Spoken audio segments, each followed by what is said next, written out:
Assalamualaikum warahmatullahi wabarakatuh. Bismillahirrahmanirrahim. Ashhadu an la ilaha illallah wa ashhadu anna Muhammadar Rasulullah.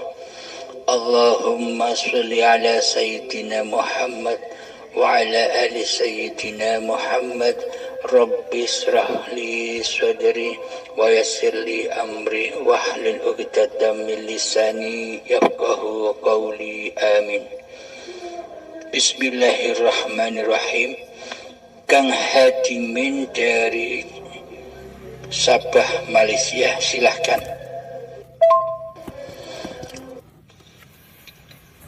Assalamualaikum warahmatullahi wabarakatuh.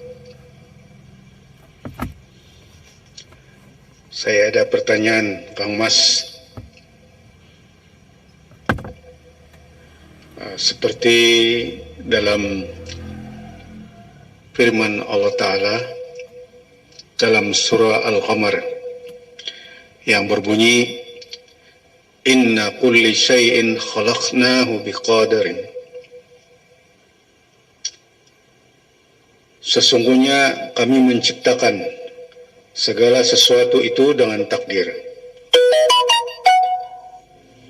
Kemudian dalam sabda baginda Rasulullah SAW yang diriwayatkan oleh Hakim, Ibnu Hibban dan Tirmizi, tidak boleh ditolak ketetapan Allah Ta'ala itu melainkan doa, dan tidak boleh memanjangkan umur melainkan berbuat baik kepada ibu bapa. Jadi persoalannya ialah, bolehkah doa itu mengubah takdir seseorang? Sekian. Assalamualaikum warahmatullahi wabarakatuh. Terima kasih. Alhamdulillahirabbil alamin. Pertanyaannya, apakah manusia bisa mengubah takdir dengan doa-doanya?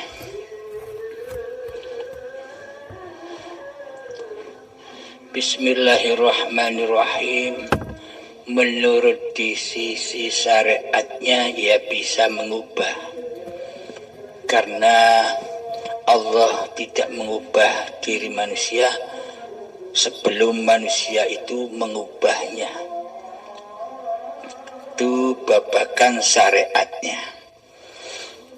Akan tetapi pengertian pemahaman di babakan hakikatnya adalah, mana mungkin manusia bisa mengubah takdir Allah, sedangkan manusia itu diperjalankan, dihidupi oleh Allah.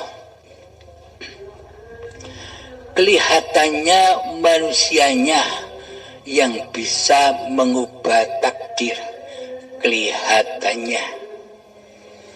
Akan tetapi di dalam doa yang mengkerentekkan, yang mengkehendakkan hati manusia untuk berdoa itu siapa? Menurut tatanan syariat, ya yang berkerentek, yang berkehendak berdoa, ya makhluknya, ya manusianya. Maka jika ada perubahan atas doa-doa manusia, maka dikira manusianya yang bisa mengubah takdir Allah. Kelihatannya demikian. Akan tetapi bila yang sudah nyata dan wujud di hati manusia itu sudah Allahnya, maka yang berkehendak, yang berkerenteknya hati ini kan juga perintah Allah. Diutus Allah badan ini untuk berdoa. Jadi seumpama ada perubahan nasib atau tidaknya nasib, juga Allah lah yang menetapkan. Karena manusia itu tidak bisa, tidak berkuasa atas segala gerak langkahnya. Karena manusia itu hanyalah Muhammad, badan-badan yang diperjalankan oleh Allah, badan-badan yang diutus oleh Allah, yang dikerentekkan oleh Allah, diutus makan, badan makan, diutus minum, badan minum, diutus sholat, badan sholat, diutus kerja, badan kerja. Karena kerentek itulah sebuah perintah, sebuah utusan dari hidup kepada badan. Jadi mana mungkin badan-badan manusia ini bisa berjalan sendiri tanpa Allah. Tak satu pun benda yang bisa bergerak tanpa seizin Allah. Jadi apapun yang dilakukan manusia, itulah ketetapan takdir dari Allah, takdir dari yang menciptakan, takdir dari yang memperjalankan. Akan tetapi dalam sudut pandang manusianya, karena manusia masih mentuhani diri manusianya di hatinya, maka memandang segala sesuatu serba manusia, seolah-olah Tuhan di dunia ini adalah manusianya. Karena selama ini manusia merasa dirinya lebih wujud daripada Allah. Manusia merasa dirinya lebih menjadi imam daripada Allah. Allah dijadikan makmum, Allah digoibkan, Allah ditiadakan kewujudan, kekuasaan dan hidupnya. Jadi selama ini manusia itu seakan-akan jadi imamnya Allah. Allah disuruh jadi makmum. Allah harus menuruti semua doa-doa imamnya. Seolah-olah doa-doa kita selama ini harus diterima Allah, harus jadi kenyataan. Inginnya manusia kan begitu. Inginnya semua doa-doanya diterima oleh Allah. Karena selama ini manusia masih merasa jadi imam di dunia ini. Bukan jadi khalifah, bukan jadi wakilullah, yakni jadi imam, jadi Allah tidak terasa. Selama ini kita ini menyerupai Allah, tapi tidak terasa, tidak kita sadari. Semua sifat-sifat ya Allah sudah kita rampok. Wujud kita rampok, hidup kita rampok, kuasa kita rampok, ilmu kita rampok, kehendak kita rampok, penglihatan, pendengaran dan berkata-kata kita rampok, semuanya menjadi milik kita. Sedang yang punya sifat itu semua kita singkirkan dari hati kita, kita goibkan dari hati kita, kita jadikan jongos di hati kita. Kita selalu berdoa, ya Allah minta ini, minta itu. Seolah-olah Allah ini jongos kita. Kita yang jadi juragan dan imamnya selama ini. Kita tidak terasa. Karena itulah hebatnya hawa nafsu iblis dan setan menyesatkan manusia. Menyesatkan anak cucu Adam. Yang mestinya Adam tiada, iblis setan hawa nafsu ini mintanya wujud. Allah yang ditaruh di Adam, Allah tidak ada, Allah tidak wujud, Allah goib, Allah tidak hadir di hati kita. Selama ini yang hadir, yang hudur di hati kita kan diri kita sendiri. Inilah bukti bahwa selama ini kita sudah menyerupai Allah, tapi kita tidak sadar, tapi kita tidak menyadari semua itu karena hati kita masih keras. Hati yang keras melebihi kerasnya batu. Inilah yang dikatakan Allah jiwa yang mati. Meskipun badannya kelihatannya masih hidup, tapi jiwanya mati. Mati kesadarannya, mati penyaksiannya akan Tuhan pencipta dirinya. Selama ini yang kita lihat, yang kita saksikan di dunia ini hanyalah selain Allah. Inikah yang dikatakan bertuhan? Menurut syariat memang bertuhan, seolah-olah saja, seakan-akan saja kelihatannya bertuhan dan beragama. Akan tetapi semua itu semu, hanya dusta. Padahal beragama dan bertuhan kita selama ini hanya untuk menutupi keateisan hawa nafsu kita sendiri di sisi manusia, agar manusia tidak tahu bahwa diri kita selama ini ateis, tak bertuhan. Tapi anehnya kita tidak sadar selama ini. Apa yang dimaksud ateis? Ateis itu kan tidak bertuhan, tidak bertuhan. Melainkan selama ini yang ada, yang wujud, yang khotur di hati kita bukan Allah, Tuhan pencipta diri kita. Akan tetapi yang wujud, yang khotur, yang hidup di hati kita selama ini ya hawa nafsu kita sendiri. Abdul Halimnya ini loh yang wujud.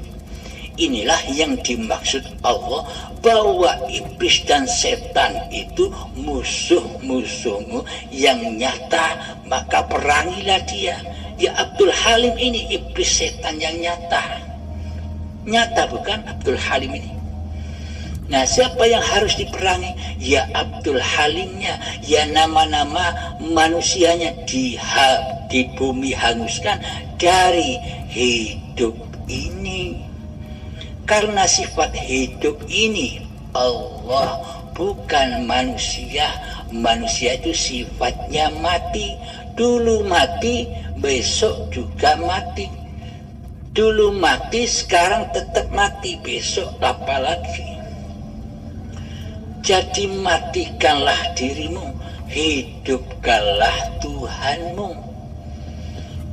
Jadi pada intinya, bagi orang-orang yang sudah mengenal Allah, maka tidak berdoa lagi.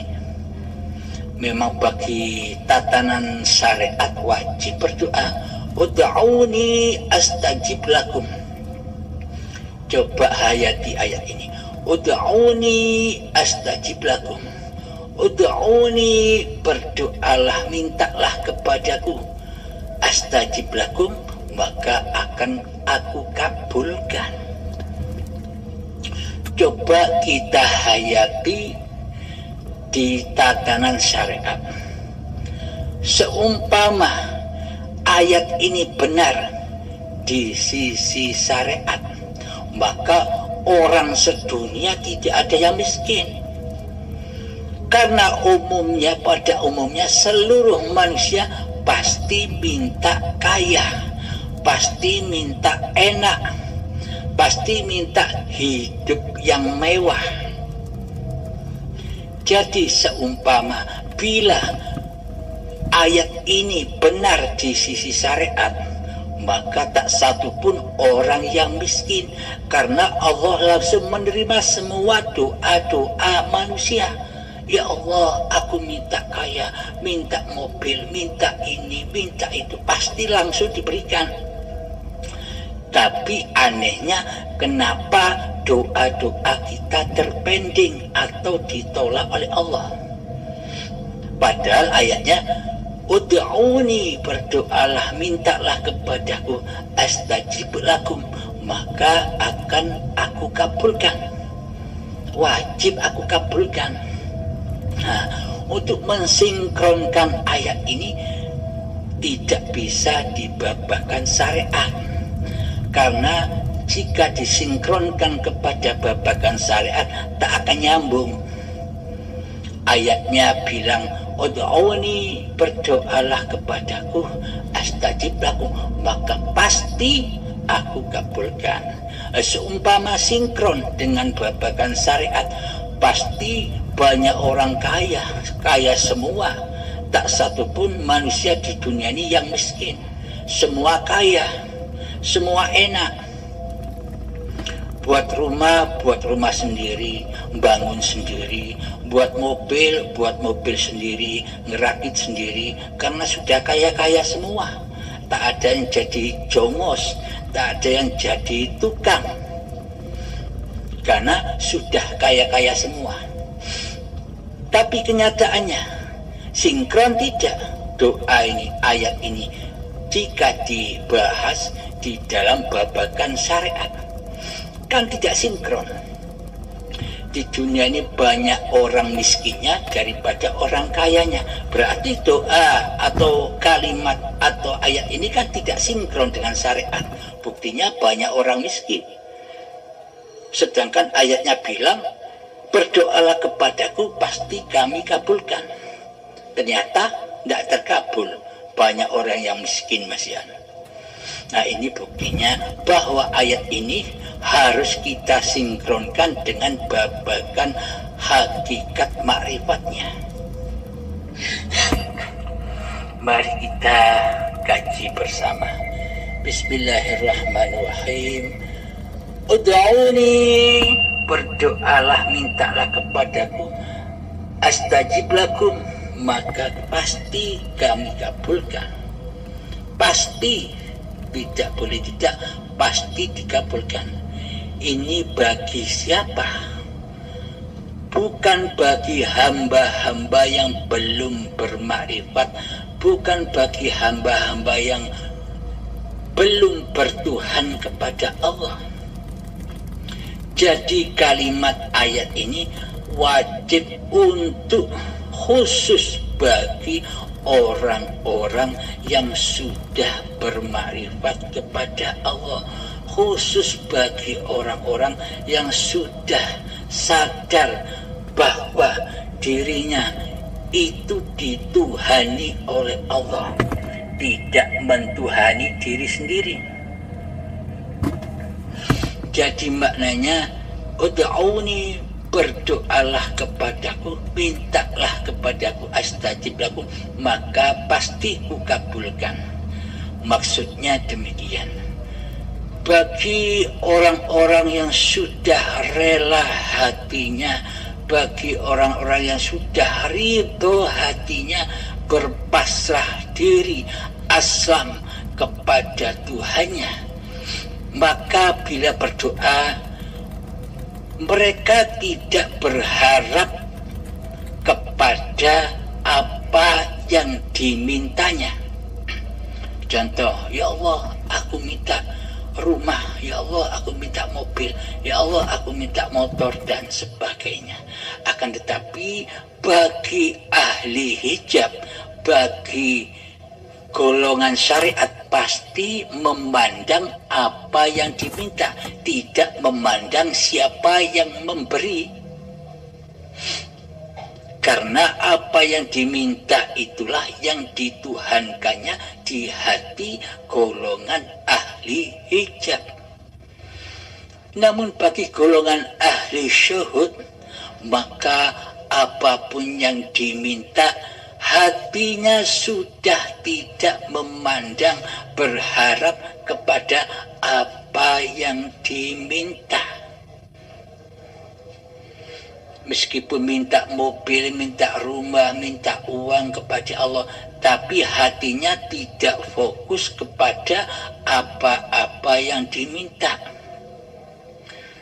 Akan tetapi fokus hatinya hanya menyaksikan Allah. Jadi terkabul dan tidaknya bagi ahli syuhud bukan masalah lagi. bukan tujuan lagi, karena hati ahli syuhud sudah selamat dari menyaksikan selain Allah. Hati ahli syuhud sudah pasrah, tunduk patuh kepada apa-apa yang ditakdirkan oleh Allah kepadanya. Mereka selalu menikmati apa-apa dan apapun keadaan-keadaan yang menimpa diri para ahli syuhud, karena mereka lebih mementingkan menyaksikan Allah daripada menyaksikan dunia, bahkan menyaksikan dirinya. Jadi Allah lah yang dimaha besarkan di hatinya, bukan dirinya yang dimaha besarkan di hatinya. Jadi keadaan-keadaan hati para nabi, kondisi-kondisi hati para rasul, termasuk Kanjeng Nabi Muhammad junjungan kita sallallahu alaihi wasallam, hatinya demikian. Bahkan pernah Kanjeng Nabi Muhammad berdoa kepada Allah, ya Allah, berilah aku kemiskinan.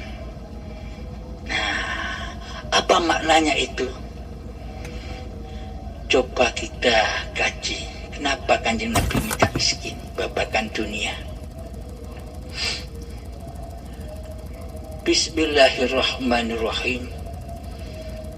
Hayati tafakuri di dalam hati kita.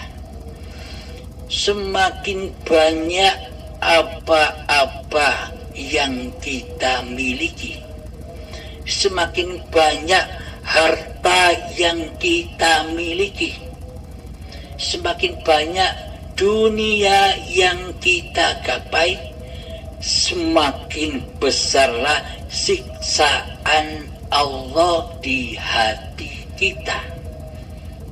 Kelihatan dohir memang enak, tapi hakikatnya di batin tersiksa dengan apa-apa yang diakui sebagai miliknya. Contoh, ilustrasikan kepada diri Anda masing-masing. Contoh, seumpama Anda sekarang belum punya motor, kemudian Anda berdoa kepada Allah dikabulkan motornya, dikasih motor satu. Nah, otomatis sebelum Anda punya motor, Anda tidak punya tauhid berhala motor itu. Hati Anda tenang, tidak punya motor. Setelah Anda punya motor, maka hati Anda diikat, dibelenggu oleh motor Anda sendiri.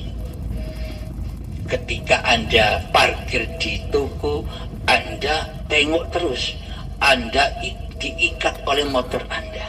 Anda disiksa oleh motor yang Anda miliki.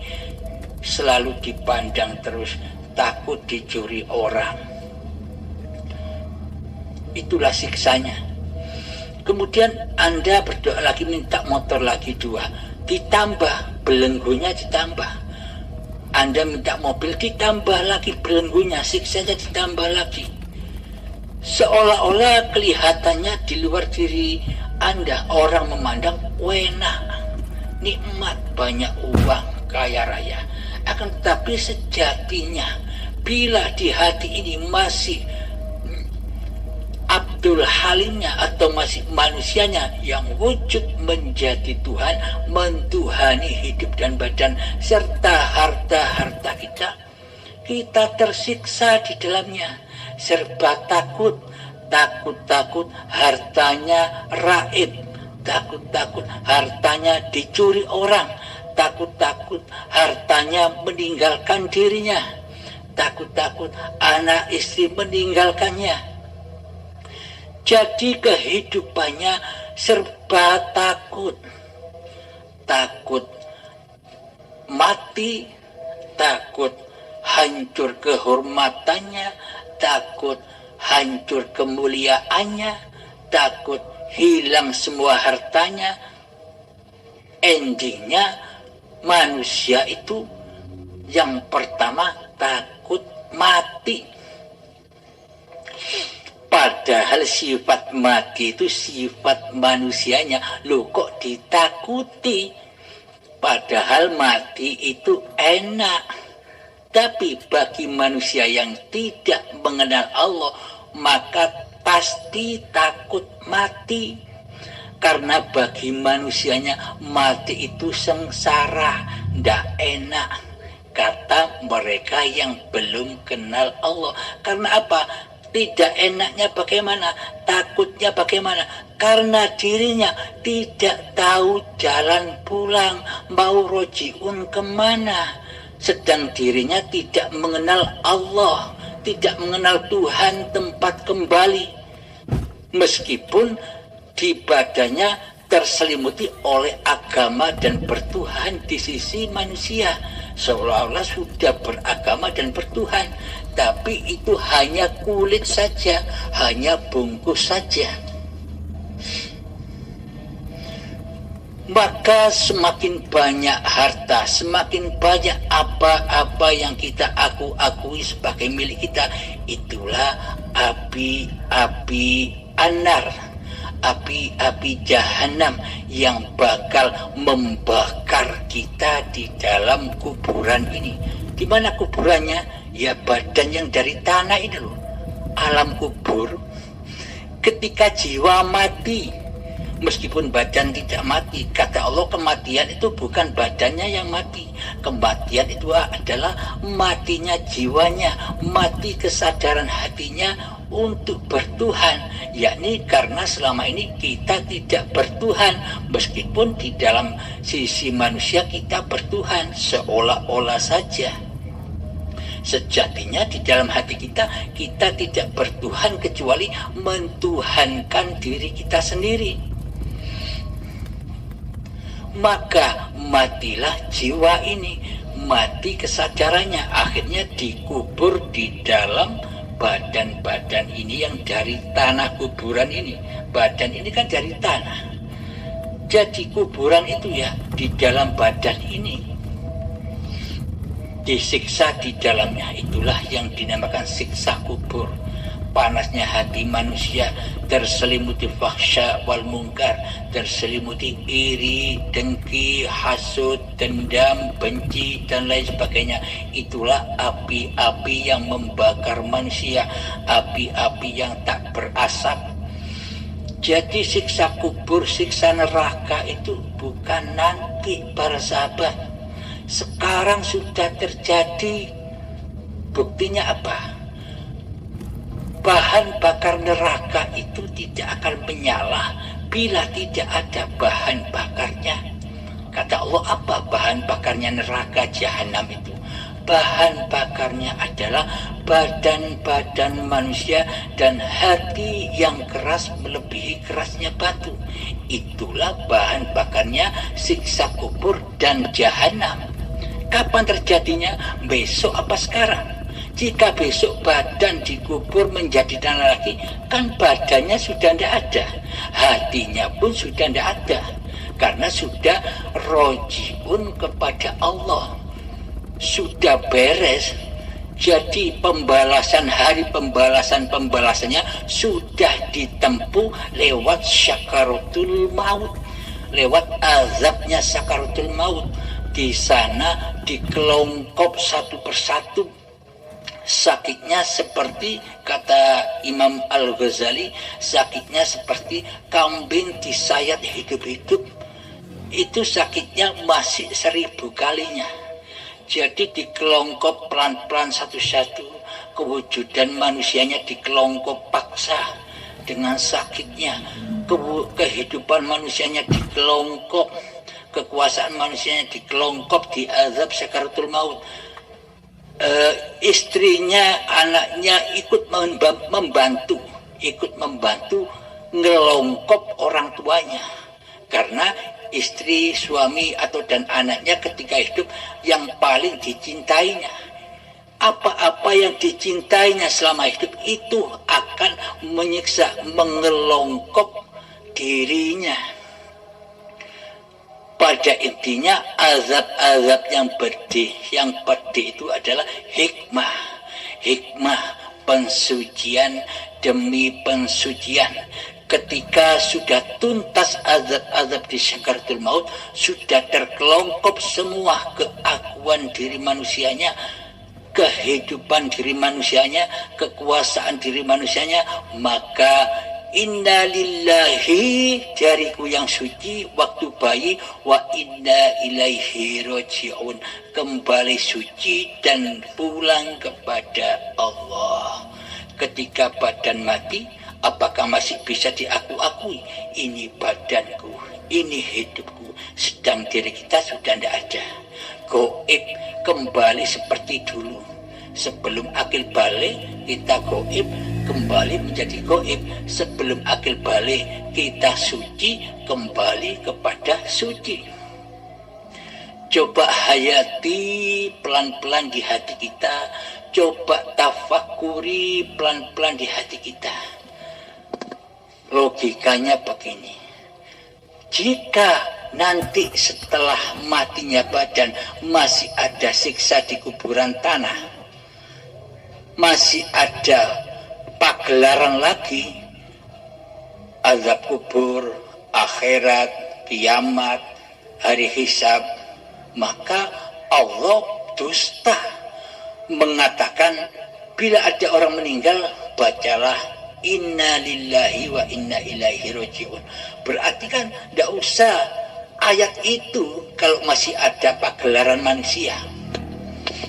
Jadi ayat inna lillahi wa inna ilaihi roji'un sudah tidak berlaku apabila setelah mati masih ada alam-alam gaib itu, yang ternyata alam-alam gaib yang dianggap gaib oleh ahli hijab ternyata sudah nyata adanya bagi ahli syuhud. Nyata sekarang, bukan nanti. Hari akhirat itu apa sih? Bukan nanti akhirat itu. Akhirat itu ya sekarang. Ketika hati kita sudah nyata bahwa Allah itu yang mentuhani diri kita, bahwa hidup ini Allah, itu loh akhirat. Akhir perjalanan manusianya, yakni manusianya digoibkan, ditiadakan, yang nyata, yang wujud, yang hidup hanya Allah saja. Loh itu loh akhirat. Itu loh yang dikatakan alam lillahi ta'ala. Maka dari itu Allah dan Kanjeng Nabi Muhammad menuntun kita semua di dalam syariat, yakni di dalam seluruh ibadat dan sholat wajib diawali dengan niat. Agar apa?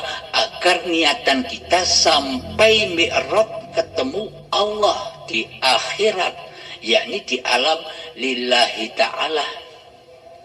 Akan tetapi selama ini di dalam sholat kita, di dalam ibadah-ibadah kita, kita menyimpang jauh dari ajaran Allah dan Rasulullah.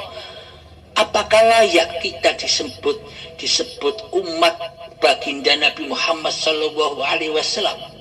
Sedangkan kondisi hati kita tidak sesuai yang dituntunkan oleh Kanjeng Nabi Muhammad. Apakah mungkin keadaan hati Kanjeng Nabi Muhammad ketika sholat, Muhammadnya yang ibadah, Muhammadnya yang berpuasa, Muhammadnya yang berzakat, Muhammadnya yang berhaji? Tidak mungkin. Yang ada di hati para nabi dan para rasul itu yang ada hanya Ahad, yang ada hanya Allah. Terbukti para nabi dan para rasul itu termasuk Kanjeng Nabi Muhammad diutus kepada manusia dengan membawa tauhid, mengesahkan Allah daripada mengesahkan diri manusianya di hatinya. Karena selama ini manusia-manusia sama-sama mentuhankan dirinya sendiri, mentuhani sholatnya, mentuhani hidupnya, mentuhani puasanya, mentuhani zakatnya, mentuhani hajinya, mentuhani kerjanya, mentuhani masaknya waktu di dapur, mentuhani mencangkul sawah, mentuhani apa saja yang digerakkan oleh badan, seolah-olah itu syariatnya manusia, karena selama ini hidup masih diakui oleh manusianya. Inilah manusia yang tidak bertuhan kecuali mentuhankan iblis dan setan serta hawa nafsunya di hatinya. Ilustrasinya begini, bila kita ini bertuhankan Allah, mestinya apa-apa yang tergerak oleh badan kita, pasti hati kita khudur Allahnya. Allah lah yang memakankan badan, Allah lah yang memandikan badan, Allah lah yang memasakkan badan di dapur, Allah lah yang memperkerjakan badan, Allah lah yang menaikkan motor badan, Allah lah yang mensolatkan badan, Allah lah yang mempuasakan badan. Jadi di hati kita pasti hudur Allahnya yang mentuhani tindak lakunya badan ini. Inilah yang dimaksud hamba yang bertuhankan Allah. Tapi nyatanya selama ini praktek hati kita bagaimana? Menyimpang bukan dari ajaran Allah dan Kanjeng Nabi Muhammad SAW yang selalu mengesahkan Allah di hatinya. Maka dari itu terbukti apa-apa yang diperintahkan, yang dibawa di dalam syariat itu wajib diberi niat. Yang akhir niatan semuanya ada pintu masuknya, ada passwordnya, lillahi ta'ala, milik Allah, bukan milik manusianya. Alhamdulillahirabbil alamin. Pada inti pertanyaannya, ud'uni astajib lakum. Jadi bagi hamba yang sudah mengenal Allah, maka sudah tidak memandang apa yang dipintanya, akan tetapi hamba sudah memandang kepada siapa yang memberikan apa yang kita minta. Jadi diberi, dikabulkan atau tidaknya sudah bukan tujuan lagi. Jadi ketika dikabulkan, Allah lah yang berkehendak. Jika kita tidak dikabulkan atas doa, juga Allah lah yang berkehendak. Jadi kabul dan tidaknya hati sudah mutmainnah, karena hatinya sudah di akhirat, hatinya sudah di surga, meskipun badannya masih di dunia. Inilah aplikasi doa Rabbana atina fid dunya hasanah wa fil akhirati hasanah wa qina adzabannar. Dunianya baik, badannya baik, akhirnya baik, yakni hidupnya Allah. Demikian sahabat, semoga bisa dipahami. Assalamualaikum warahmatullahi wabarakatuh. Assalamualaikum warahmatullahi wabarakatuh. Alhamdulillah, setelah saya mendengar panjang lebar apa yang telah disampaikan oleh Kang Mas, dapatlah saya pahami secara menyeluruh. Dan sebenarnya ayat Al-Qur'ani ataupun sabda ataupun hadis Rasulullah SAW ini dia berbentuk syariat. Jadi untuk lebih memahami secara keseluruhannya, kita kena pandang secara mendalam lagi. Tidak sekadar hanya pada apa yang tertulis, tetapi dilihat secara ke dalam konteks pahaman ma'rifatullah. Jadi bagi mereka-mereka yang telah sampai kepada tahap ilmu ma'rifatullah itu, maka secara tidak langsung penyataan daripada ayat Al-Quran dan sabda itu dia telah kita ghaibkan, artinya dia di bawah kadar syariat. Jadi bagi mereka yang telah memahami secara ma'rifatnya, maka secara langsung ayat-ayat tadi ataupun hadis tadi kita telah ghaibkan. Oke, itu saja yang dapat saya paham dari apa yang telah diterangkan oleh Kang Mas berkaitan dengan syariat itu. Secara tidak langsung dia sudah tidak ada lagi ataupun dia sudah ghaib. Sekian, Assalamualaikum warahmatullahi wabarakatuh. Terima kasih. Waalaikumsalam warahmatullahi wabarakatuh.